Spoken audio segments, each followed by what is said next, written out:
Magluto tayo ng ating ulam panghapunan. May asin na yan sa ilalim, kunting asin.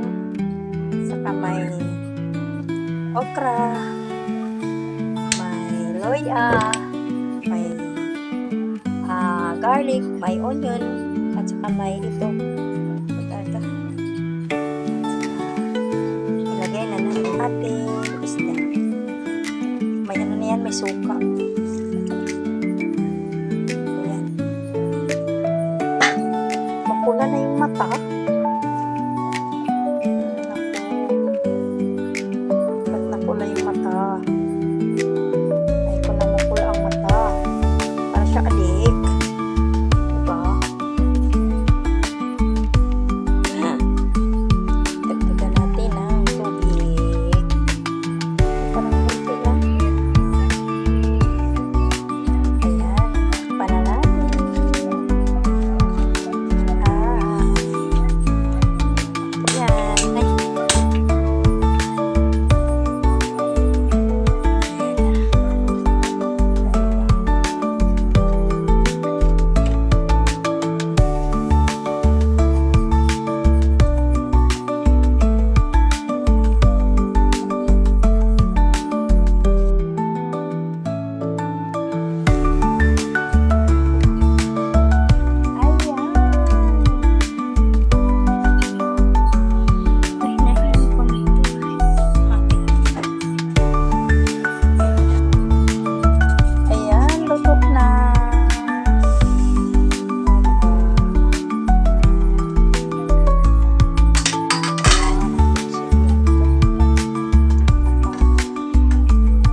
Kain na, hapunan